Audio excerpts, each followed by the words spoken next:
iptek dalam bidang ekonomi, yaitu pengalaman yang dialami oleh kakak saya sendiri, karena makin kesini teknologi makin canggih dan orang-orang makin pintar untuk mendapatkan uang dengan hal apapun, karena sekarang ekonomi sangat menurun di Indonesia. Dari kejadian kakak saya yang dialami oleh kakak saya sendiri, kakak saya berada di Kalimantan, lalu kakak saya sering memposting tentang uang main yang seperti itu. Terus dari sana ada salah satu temannya yang membujuk kakak saya untuk membuat perusahaan tani di daerah Cikajang. Lalu karena kakak saya mempercayai bahwa temannya itu adalah teman baik, soalnya dari sejak kecil sudah berteman dengan dia, dan kakak saya sendiri mempercayai dan lalu mengasihkan uangnya kepada dia. Ternyata dia membohongi kakak saya sendiri, temannya sendiri, karena dia merasa bahwa uangnya tuh besar kan, jadi ditaniin, ternyata taninya tidak ada.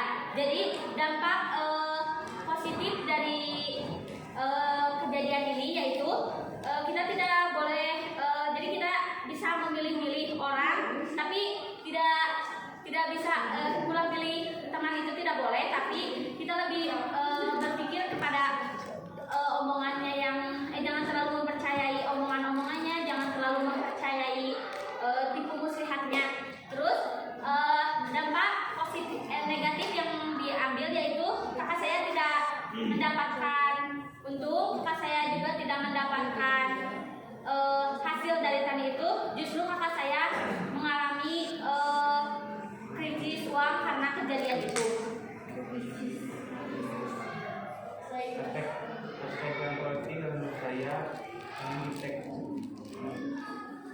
Dengan ini aspek politik dan iptek ini akan cukup bercanggih ketika negara kita lebih terjaga dari ancaman besar maupun kecil.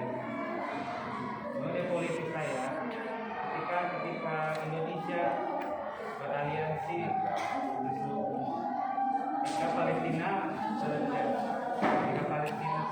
untuk Indonesia akan menyumbangkan kita Rusia. Dulunya Rusia dengan Ukraina itu berteman pada tahun 1940 atau 1945 atau bila tabungan sebut Soviet Union. Dampak positifnya adalah meskipun berbeda negara, kita harus tetap bersatu. Meskipun kita aliansi, kita tidak boleh ikut berpisah. Dampak negatifnya adalah kejadian Ukraina terjadi diserang oleh Rusia dikarenakan mengikuti NATO. Contoh dalam kasus bidang pertahanan dan keamanan, yaitu kita bisa mengetahui orang yang mencuri motor.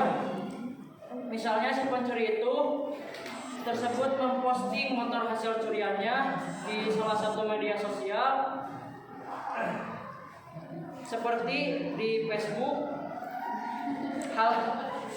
Hal itu membuat para penegak hukum atau polisi dapat dengan mudah mengetahui sang pelaku, dan motor hasil curiannya itu merupakan salah satu manfaat iptek dalam bidang pertahanan dan keamanan. Dampak positifnya memudahkan polisi menangkap pencuri, dan dampak negatifnya dengan mudah adanya iptek, sang pencuri bisa dengan mudah menandai orang yang akan ia curi. Sampai ini penjelasan dari kami. Apakah ada yang ingin ditanyakan? Iya. Berdasarkan yang tadi disampaikan ilustrasi olehnya Nia,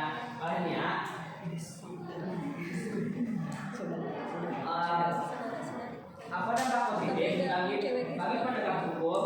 Apakah itu sudah tertangkap? Untuk izin menjawab, untuk dampak positifnya, dan orang itu sampai sekarang pun tidak ada lepas tanggung jawab seperti kabur entah kemana. Sudah dilaporkan ke pihak yang berwajib, tapi orang tersebut tetap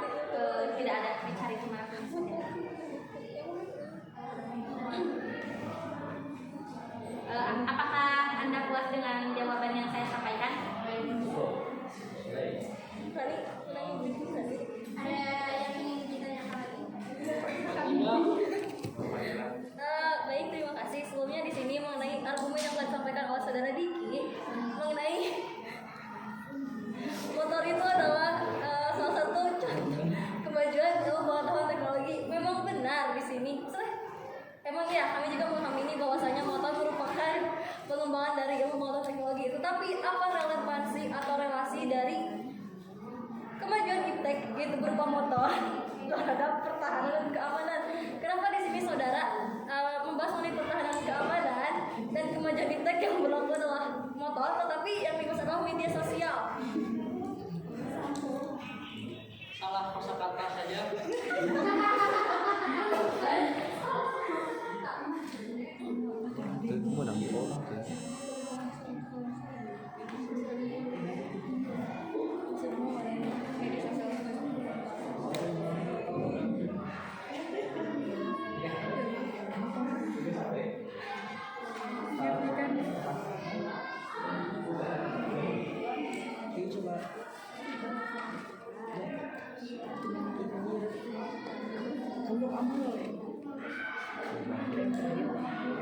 Oke, terima kasih atas pertanyaannya. Jadi si pencuri itu mencuri motor, terus hasil curiannya itu diposting buat di Facebook. Nah, jadi penegak hukum teh bisa dengan mudah untuk tunggu sebentar. Bisa dengan mudah menangkap si pelaku tersebut. Oh, jadi maksud saudara mungkin penggunaan iptek di sini adalah penggunaan media sosial sebagai jejak digital ataupun sarana pendukung bagi penemukan. Yes. Ya, jadi mungkin